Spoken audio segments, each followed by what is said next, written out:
ఓం శాంతి. Murali date 23/6/2025. ఈరోజు బాబా చెప్తున్నారు, మొదటి పాఠం బాగా నేర్చుకోండి. ఏంటా మొదటి పాఠం? నేను ఒక ఆత్మను, శరీరాన్ని కాదు అనే పాఠం. ఎంత మనం ఆత్మ అభిమానిగా ఉంటామో అంత బాబా స్మృతి సహజంగా ఉంటుంది. మనందర్నీ స్వయంగా భగవంతుడే చదివిస్తున్నారు. ఈ చదువు యొక్క సంతోషమనే గుప్త ఖజానా మన దగ్గరుంది. మనం ఏది చదువుకుంటున్నామో అది భవిష్యత్ అమరలోకం కోసం, కానీ మృత్యులోకం కోసం కాదు. ఉదయమే లెగవండి, అలా విహరించండి. కేవలం మొట్టమొదటి పాఠాన్ని గుర్తు తెచ్చుకోండి. అప్పుడు సంతోషం అనే ఖజానా జమ అవుతూ ఉంటుంది. ఏంటి? మొదటి పాఠం ఆత్మ పాఠం. ఒక్కటి ఆత్మ అని గుర్తుండాలి, రెండు బాబా చదివిస్తున్నారు అనేది గుర్తుండాలి. మన కర్మేంద్రియాలు మన వశంలో ఉండాలి. వశపరుచుకోవాలి అంటే యోగ బలం ఉండాలి.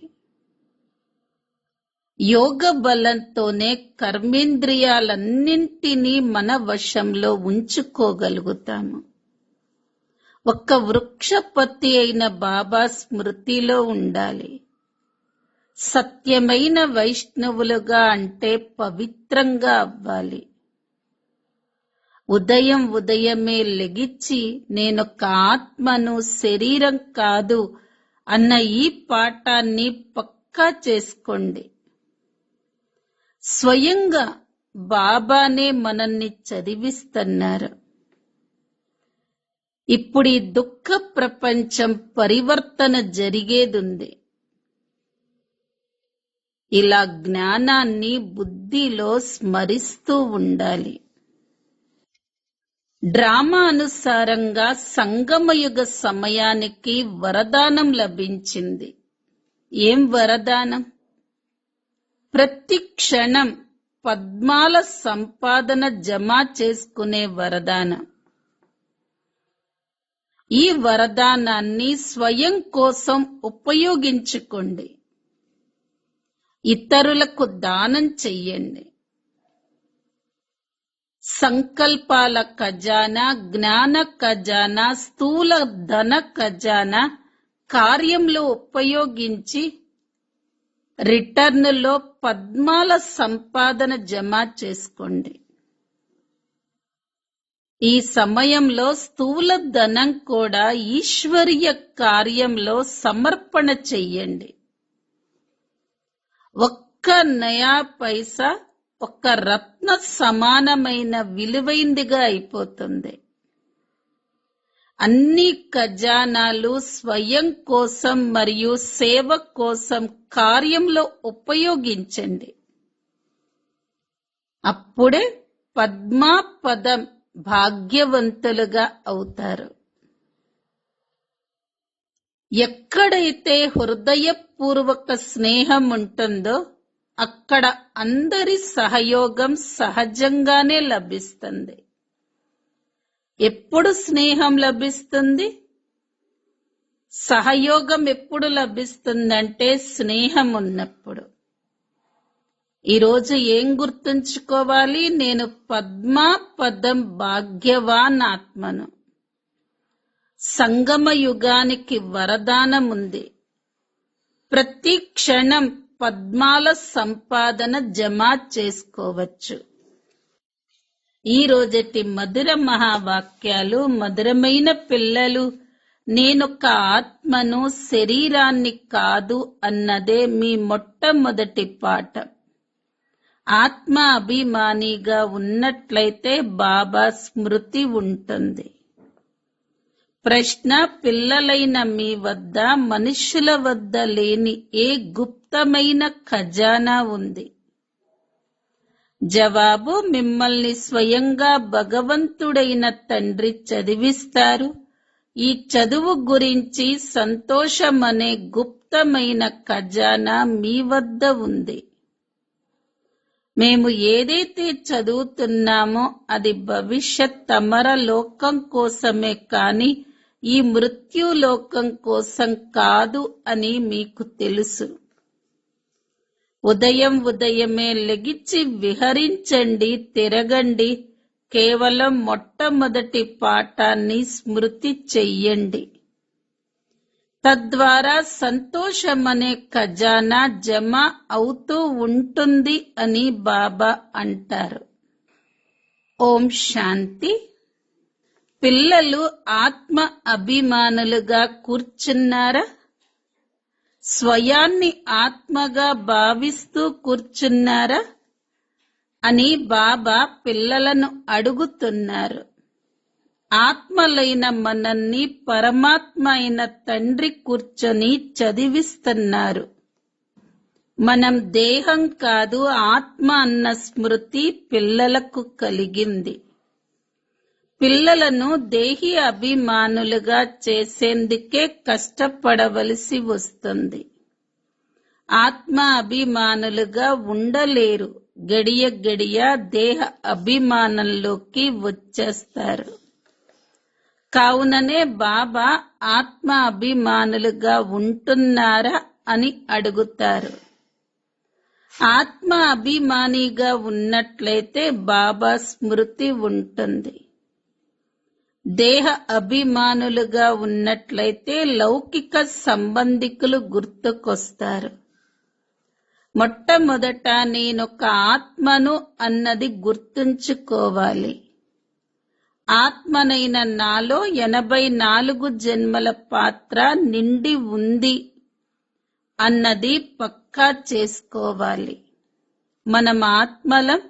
అర్ధకల్పం మీరు దేహ అభిమానులుగా ఉన్నారు.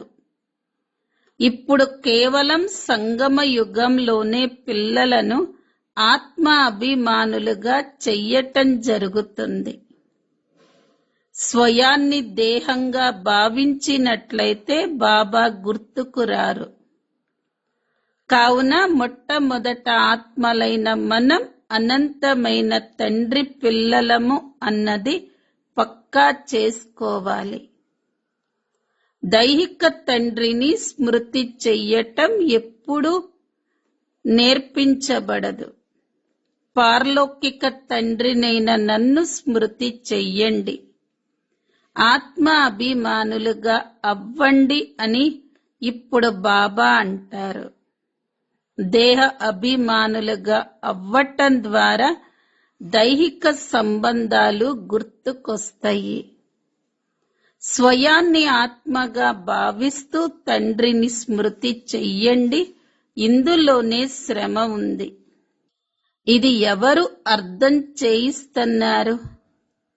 మన ఆత్మల తండ్రి చెప్తున్నారు.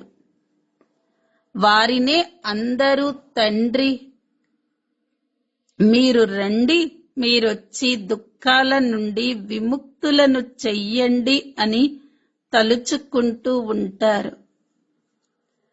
ఈ చదువు ద్వారా మేము భవిష్యత్తు కోసం ఉన్నత పదవిని పొందుతాము అని పిల్లలకు తెలుసు. ఇప్పుడు మీరు పురుషోత్తమ సంగమ యుగంలో ఉన్నారు. ఈ మృత్యులోకంలో ఇప్పుడు ఇక ఉండేది లేదు. మీ ఈ చదువు భవిష్యత్ 21 జన్మల కోసం. మనం సత్యయుగమైన అమరలోకం కోసం చదువుతున్నాము. అమరుడైన బాబా మనకు జ్ఞానాన్ని వినిపిస్తున్నారు. కావున ఇక్కడ కూర్చున్నప్పుడు మొట్టమొదట స్వయాన్ని ఆత్మగా భావిస్తూ బాబా స్మృతిలో ఉండాలి. అప్పుడు వికర్మలు వినాశనం అవుతాయి. ఇప్పుడు మనం సంగమ యుగంలో ఉన్నాము. బాబా మనల్ని పురుషోత్తములుగా తయారు చేస్తున్నారు. నన్ను స్మృతి చేసినట్లయితే మీరు పురుషోత్తములుగా అయిపోతారు అని అంటారు. నేను మనుషుల నుండి దేవతలుగా తయారు చేసేందుకు వచ్చాను. సత్యుగంలో మీరు దేవతలుగా ఉండేవారు. మీరు ఏ విధంగా మెట్లు దిగుతూ వచ్చారో ఇప్పుడు మీకు తెలుసు. మీ ఆత్మలో 84 జన్మల పాత్ర నిండి ఉంది. ఇది ప్రపంచంలో ఎవ్వరికీ తెలియదు. ఆ భక్తి మార్గం వేరు, ఈ జ్ఞాన మార్గం వేరు. ఏ ఆత్మలనైతే బాబా చదివిస్తారో వారే తెలుసుకోగలరు, కానీ ఇంకెవరూ తెలుసుకోలేరు. ఇది భవిష్యత్తు కోసం గుప్తమైన ఖజానా. మీరు అమరలోకం కోసమే చదువుతారు, కానీ ఈ మృత్యులోకం కోసం కాదు. ఉదయమే లెగిచి విహరించండి. మొట్టమొదటి పాఠంగా నేను ఆత్మను, ఈ శరీరాన్ని కాదు. నా ఆత్మిక తండ్రి నన్ను చదివిస్తున్నారు అని గుర్తు చేసుకోండి. ఈ దుఃఖ ప్రపంచం ఇప్పుడు మారనున్నది. సత్యుగం సుఖ ప్రపంచం.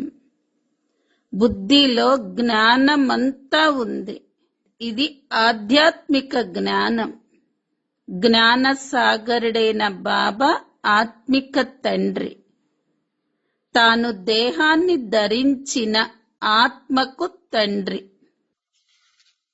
మిగిలిన వారంతా దైహిక సంబంధికులే. ఇప్పుడు దేహ సంబంధాలను వదిలి బాబాతో సంబంధాన్ని జోడించాలి. నాకు ఒక్కరు తప్ప ఇంకెవరూ లేరు అని కూడా గానం చేస్తారు.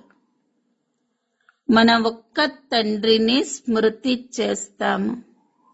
దేహాన్ని కూడా స్మృతి చెయ్యము. మీ ఈ పాత దేహాన్ని వదలవలసి ఉంటుంది. ఈ శరీరాన్ని ఎలా వదలాలి అన్న జ్ఞానం కూడా మీకు లభిస్తుంది. స్మృతి చేస్తూ చేస్తూ శరీరాన్ని వదిలేయాలి. అందుకు బాబా దేహీ అభిమానులుగా అవ్వండి అని అంటారు. బాబాని, బీజాన్ని మరియు వృక్షాన్ని స్మృతి చెయ్యాలి అని మీలో మీరు అభ్యసించుకుంటూ ఉండండి. శాస్త్రాలలో ఈ కల్ప వృక్షపు వృత్తాంతం ఉంది. తమను జ్ఞాన సాగరుడైన బాబా చదివిస్తున్నారని, చదివించేది మానవ మాతృలెవరూ కాదు అని కూడా పిల్లలకు తెలుసు. చదివించవలసి ఉంటుంది కదా. సత్యుగంలో కూడా దేహదారులే చదివిస్తారు. వీరు దేహదారి కాదు. నేను పాత దేహపు ఆధారాన్ని తీసుకొని మిమ్మల్ని చదివిస్తాను. కల్ప కల్పము నేను మిమ్మల్ని ఇలా చదివిస్తాను అని వీరంటారు. మీరు కల్పం తర్వాత కూడా ఇలా చదివిస్తారు. ఇప్పుడు నన్ను స్మృతి చేసినట్లయితే మీ వికర్మలు వినాశనం అవుతాయి. నేను పతిత పావనుడను, నన్నే సర్వశక్తివంతుడు అని అంటారు. కాని మాయ కూడా తక్కువేమీ కాదు. అది కూడా శక్తివంతమైనదే. ఎక్కడ నుండి పడేసిందో చూడండి. ఇప్పుడు గుర్తుకొస్తుంది కదా. 84 జన్మల చక్రపు గాయనం కూడా ఉంది. ఇది మనుష్యుల విషయమే.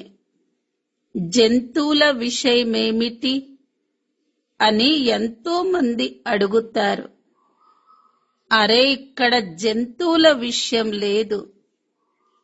తండ్రి కూడా పిల్లలతోనే మాట్లాడతారు. బయట వారికైతే తండ్రి గురించి తెలియనే తెలియదు. మరి వారేమి మాట్లాడతారు?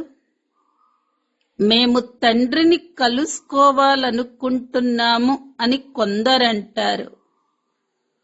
వారికేమీ తెలియదు. కూర్చొని కేవలం తలతిక్క ప్రశ్నలు అడుగుతూ ఉంటారు. 7 రోజుల కోర్సు చేసిన తర్వాత కూడా వీరు తమ అనంతమైన తండ్రి అన్నది పూర్తిగా అర్థం చేసుకోరు. పాత భక్తులెవరైతే ఉంటారో, ఎవరైతే ఎంతో భక్తిని చేసి ఉంటారో, వారి బుద్ధిలో జ్ఞాన విషయాలన్నీ కూర్చుంటాయి. తక్కువ భక్తి చేసి ఉన్నట్లయితే బుద్ధిలో తక్కువగానే కూర్చుంటుంది. మీరు అందరికన్నా పాత భక్తులు. భగవంతుడు భక్తి ఫలాన్ని ఇవ్వటానికి వస్తారు అన్న గాయనం కూడా ఉంది. కానీ ఇది ఎవ్వరికీ తెలియదు. జ్ఞాన మార్గం మరియు భక్తి మార్గం పూర్తిగా వేరు వేరు. మొత్తం ప్రపంచమంతా భక్తి మార్గంలో ఉంది. కోట్లాది మందిలో ఏ ఒక్కరో వచ్చి ఇది చదువుకుంటారు. వివరణైతే చాలా మధురంగా ఉంది. 84 జన్మల చక్రం గురించి కూడా మనుషులే తెలుసుకుంటారు కదా. మీకు ఇంతకు ముందు ఏమీ తెలిసేది కాదు. శివుడి గురించి కూడా తెలియదు. శివాలయాలు ఎన్ని ఉన్నాయి? శివుణ్ణి పూజిస్తారు, నీరు పోస్తారు, శివాయ నమః అంటారు. ఎందుకు పూజిస్తారు అన్నది ఏమీ తెలియదు.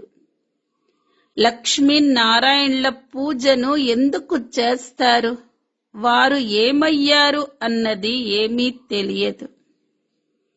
తమ పూజ్యుల గురించి ఏ మాత్రము తెలియని వారు భారతవాసులే.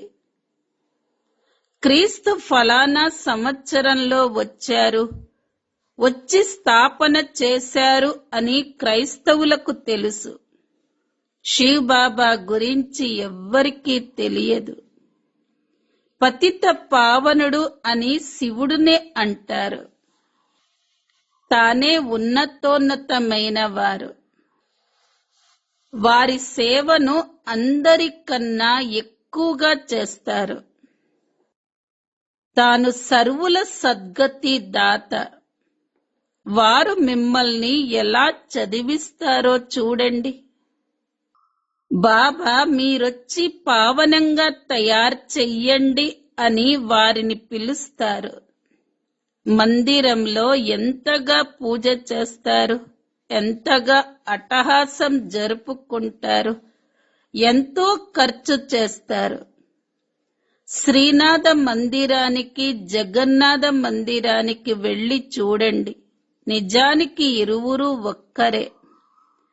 జగన్నాథుని వద్ద కుండలో అన్నాన్ని వండుతారు.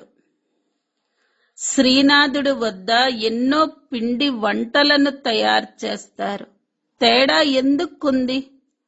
అందుకు కారణం ఉండాలి కదా. శ్రీనాథుడిని నల్లగా చూపిస్తారు, అలాగే జగన్నాథుడిని కూడా నల్లగా చూపిస్తారు. కాని కారణం ఏమి అర్థం చేసుకోరు.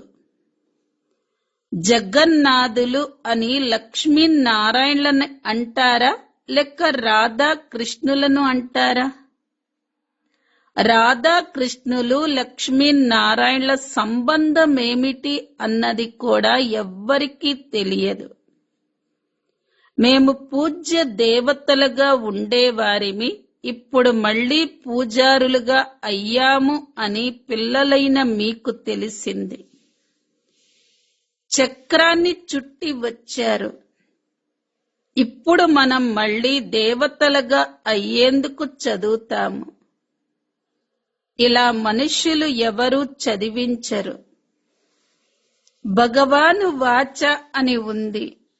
జ్ఞాన సాగరుడు అని కూడా భగవంతుణ్ణే అంటారు. పతిత పావనుడునైన జ్ఞాన సాగరుడునైన తండ్రిని స్మృతి చేసే భక్త సాగరులు ఇక్కడ ఎంతో మంది ఉన్నారు.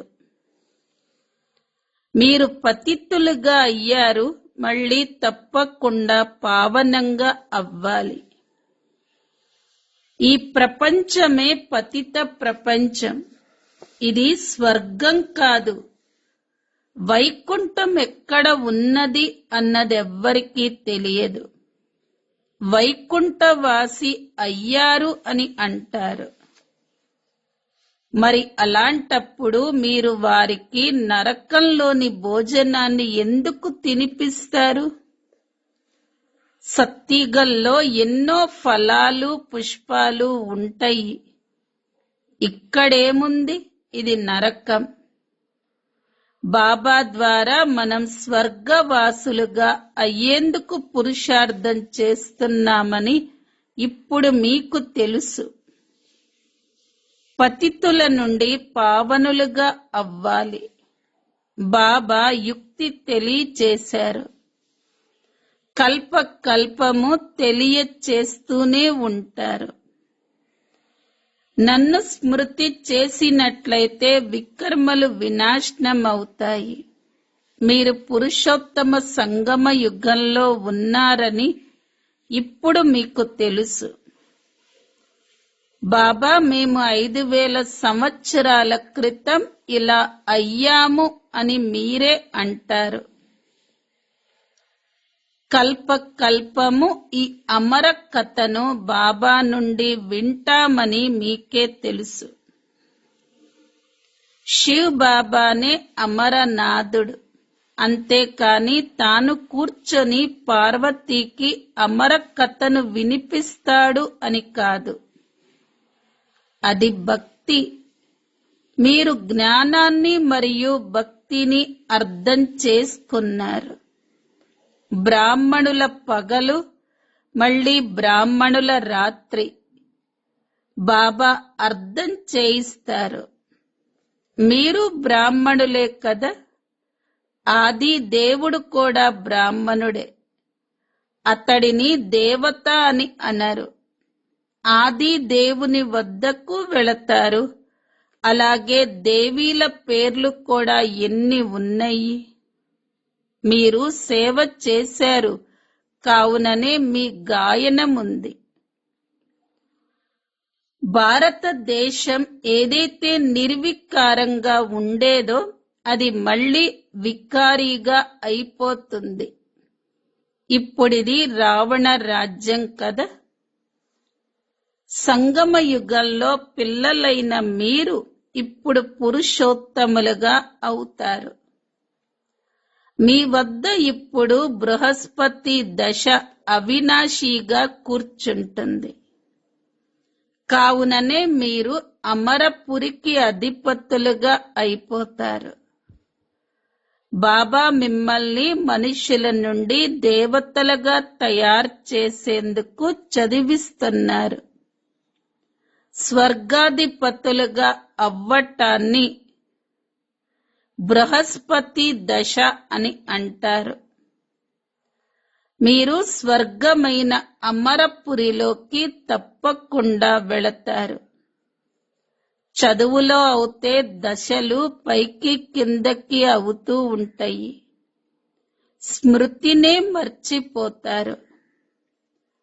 మీరు నన్ను స్మృతి చెయ్యండి అని బాబా అన్నారు. గీతలో కూడా భగవాను వాచ కామం మహాశత్రువు అని ఉంది. అది చదువుతారు కానీ వికారాలను జయించరు. భగవంతుడు ఎప్పుడన్నారు? అలా అని 5000 సంవత్సరాలు అయ్యింది. ఇప్పుడు మళ్ళీ భగవంతుడొచ్చి కామం మహాశత్రువు, దానిపై విజయాన్ని పొందాలి అని అంటున్నారు. ఇది ఆది మధ్య అంతము దుఃఖాన్నిస్తుంది. ముఖ్యమైనది కామం విషయం. ఆ కారణంగానే పతితులు అని అంటారు. ఇప్పుడు అది తెలిసింది. ఈ చక్రం తిరుగుతుంది. మనం పతితులుగా అవుతాము. మళ్ళీ బాబా వచ్చి డ్రామా అనుసారంగా పావనంగా చేస్తారు. మొట్టమొదట అల్లా విషయాన్ని స్మృతి చెయ్యండి అని పదే పదే అంటారు. శ్రీమతంపై నడవటం ద్వారానే మీరు శ్రేష్టంగా అవుతారు. మేము మొదట శ్రేష్టంగా ఉండేవారిమి, మళ్ళీ భ్రష్టంగా అయ్యాము అన్నది కూడా మీరు అర్థం చేసుకున్నారు. ఇప్పుడు మళ్ళీ శ్రేష్టంగా అయ్యేందుకు పురుషార్థం చేస్తున్నారు. దైవీ గుణాలను ధారణ చెయ్యాలి. ఎవరికీ దుఃఖాన్ని ఇవ్వకూడదు.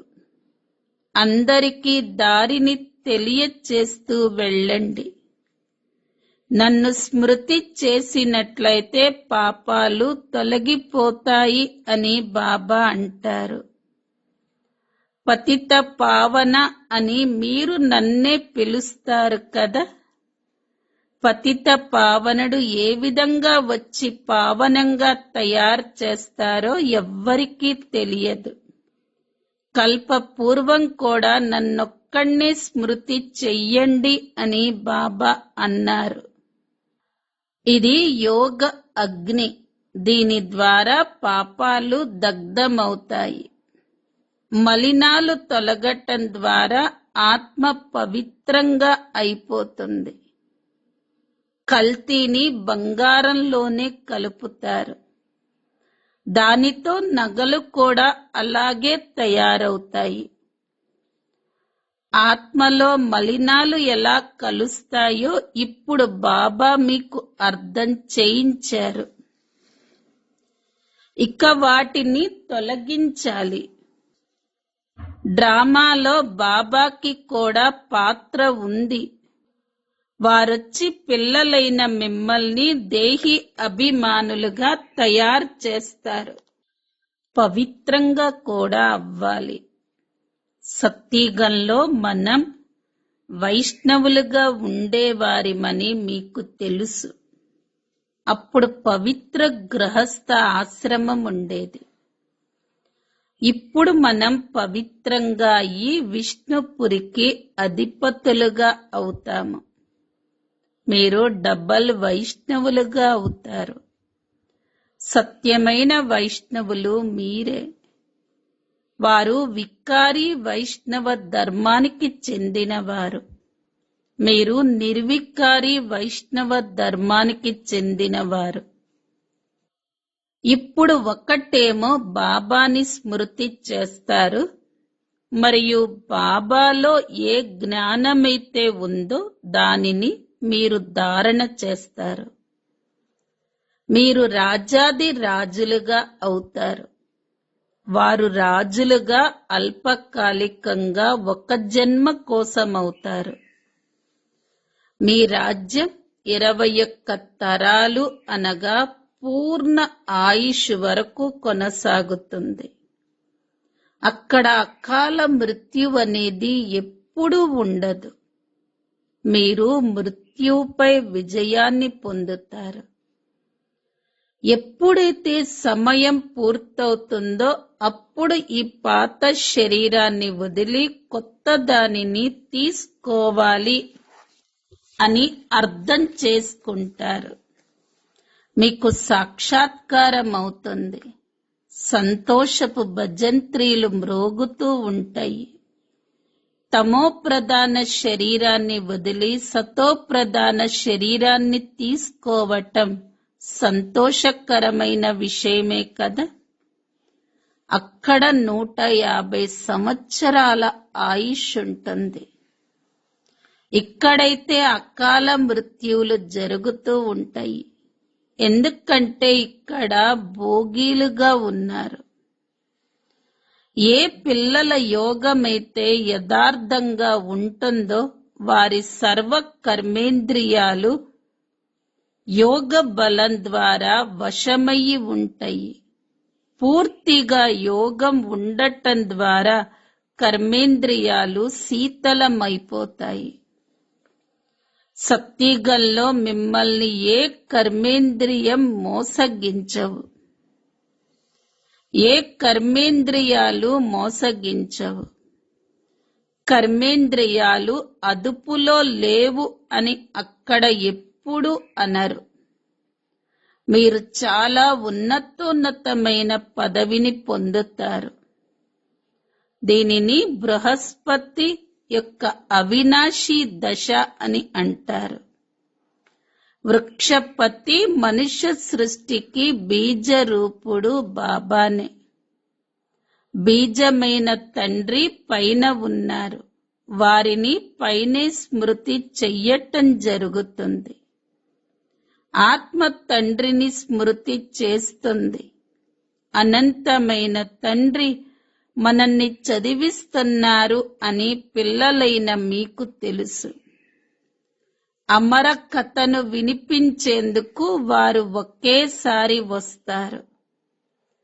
అమర కథ అని అనండి, సత్యనారాయణ కథ అని అనండి. ఆ కథ అర్థం గురించి కూడా ఎవరు అర్థం చేసుకోరు. సత్యనారాయణ కథ ద్వారా నరుడు నుండి నారాయణుడిగా అవుతారు. అమర కథ ద్వారా మీరు అమరులుగా అవుతారు. బాబా ప్రతి విషయాన్ని స్పష్టంగా అర్థం చేయిస్తారు. మధురాతి మధురమైన ఆత్మిక పిల్లలకు మాతా పిత బాప్ దాదాల ప్రియ స్మృతులు మరియు గుడ్ మార్నింగ్. ఆత్మిక పిల్లలకు ఆత్మిక తండ్రి నమస్తే. ఆత్మిక పిల్లలవి ఆత్మిక తల్లి తండ్రులకు ప్రియ స్మృతులు, గుడ్ మార్నింగ్ మరియు నమస్తే. ధారణ కోసం ముఖ్య సారం. మొదటి పాయింట్, యోగ బలం ద్వారా మీ సర్వ కర్మేంద్రియాలను వశపరుచుకోవాలి.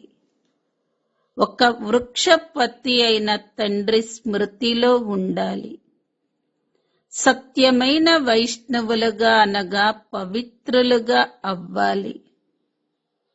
రెండో పాయింట్, ఉదయమే లెగిచి నేనొక ఆత్మను శరీరాన్ని కాదు అన్న పాఠాన్ని పక్కా చేసుకోవాలి. మన ఆత్మిక తండ్రి మనల్ని చదివిస్తున్నారు. ఈ దుఃఖమయమైన ప్రపంచం ఇప్పుడు ఇక మారనున్నది. ఇలా బుద్ధిలో మొత్తం జ్ఞానమంతటి స్మరణ జరుగుతూ ఉండాలి.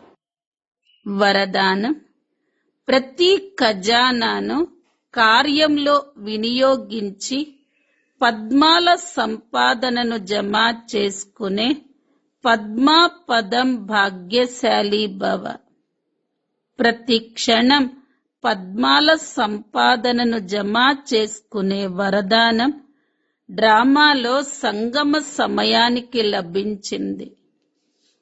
ఇటువంటి వరదానాన్ని స్వయం కోసం జమ చేసుకోండి మరియు ఇతరులకు దానం చెయ్యండి. ఇలాగే సంకల్ప ఖజానాను, జ్ఞాన ఖజానాను, స్థూల ధన ఖజానాను కార్యంలో వినియోగించి పద్మాల సంపాదనను జమ చేసుకోండి. ఎందుకంటే ఈ సమయంలో స్థూల ధనం కూడా ఈశ్వరార్థం సమర్పణ చెయ్యటం ద్వారా ఒక్క నయా పైసా ఒక రత్న సమానంగా విలువైనదిగా అయిపోతుంది. కావున ఈ అన్ని ఖజానాలను స్వయం కోసం మరియు సేవ కోసం కార్యంలో వినియోగించినట్లయితే పద్మ పదమ భాగ్యవంతులుగా అయిపోతారు. స్లోగన్, ఎక్కడైతే హృదయపూర్వకమైన స్నేహం ఉంటుందో అక్కడ అందరి సహయోగం సహజంగానే ప్రాప్తిస్తుంది.